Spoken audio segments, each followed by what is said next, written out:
Bonjour, le Crédit Agricole du Finistère vient de créer une filière mer pour accompagner les différents projets liés à la mer. Quand on pense à la mer, on pense tout naturellement au nautisme ou à la pêche, mais c'est très réducteur. La mer possède de nombreux atouts et de filières riches pour notre territoire. La mer, c'est par exemple les énergies marines renouvelables, c'est les algues, c'est la biotechnologie, c'est la cosmétique. La mer, c'est aussi beaucoup d'innovation. Innovation dans la santé, innovation dans les transports, innovation dans la sécurité, innovation dans les énergies. Nous sommes ici à la pépinière de Morlaix où nous allons rencontrer la société Emarina, une société de biotechnologie qui est cliente au Crédit Agricole du Finistère. Je vais vous présenter Franck Zal. Bonjour Franck, merci de nous accueillir chez Emarina. Bienvenue. Donc ici vous avez en fait un spécimen d'Arénicola marina. Donc ce que l'on fait, c'est à partir de ce verre-là qui vit dans le sable, on extrait en fait, il y a un système circulatoire dans cet animal, et donc on extrait les molécules d'hémoglobine qui vont transporter en fait l'oxygène. Et cette molécule, donc ce que l'on a découvert, c'est que cette molécule leur servait de bouteille d'oxygène entre la marée haute et la marée basse. À marée basse, en fait, elles ont en fait une réserve d'oxygène liée à cette hémoglobine-là.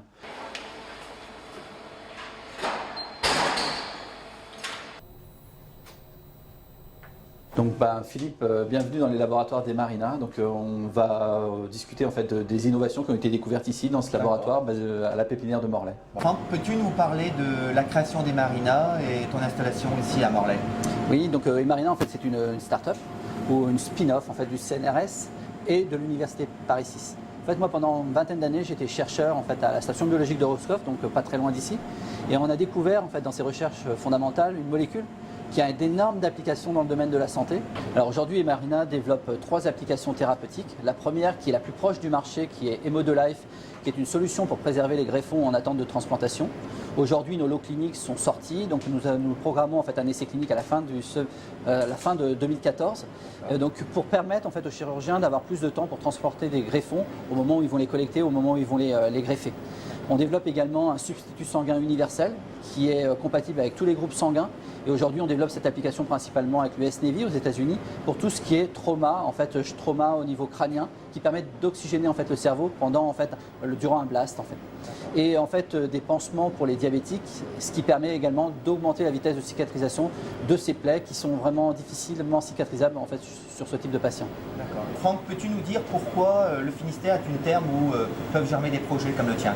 Alors il faut savoir déjà que la région Bretagne, c'est la 3e région de France dans le domaine des biotechnologies, et le Finistère est la première région de France, par région département, en fait, dans la biotechnologie marine. Et la plupart des projets de biotechnologie marine sont sortis en fait du Finistère. La Bretagne et ici en fait Morlaix, on a trouvé vraiment un berceau vraiment à notre développement. On a trouvé une qualité d'écoute extrêmement importante des collectivités territoriales, que ce soit Morlaix Communauté, que ce soit le département, que ce soit la région, mais également en fait de nos investisseurs. Il faut savoir que les Finistère Angels notamment investissent bien évidemment leur argent, mais également ouvrent leur réseau. Pour que Emarina grandisse, qu'est-ce que tu as besoin? Alors, Emarina a besoin aujourd'hui d'intégrer en fait, ce qu'on appelle l'intégration verticale de sa chaîne de valeur. On est en train d'intégrer l'ensemble des différentes pierres qui constituent la valeur d'Emarina. Le premier, en fait, c'est nos verres, c'est la matière première.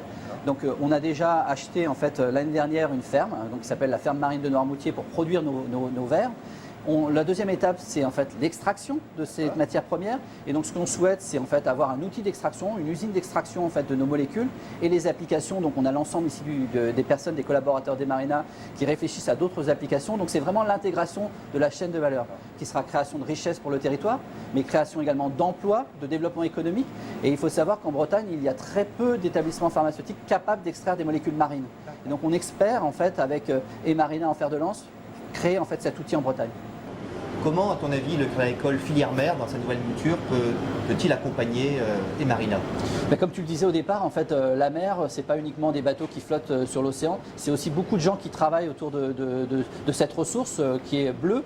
Et donc aujourd'hui, en fait, nous, ce qu'on a besoin, c'est vraiment des soutiens en fait, du monde financier, parce que comme je te le disais, en fait, les innovations, c'est quelque chose qui est long à développer. Donc on a vraiment besoin d'un soutien, et notamment le soutien en fait, de la filiale mer du Crédit Agricole, serait vraiment très intéressante pour nous, puisque c'est vraiment un moyen financier sur du long terme qui permet de développer et de soutenir des projets comme les nôtres.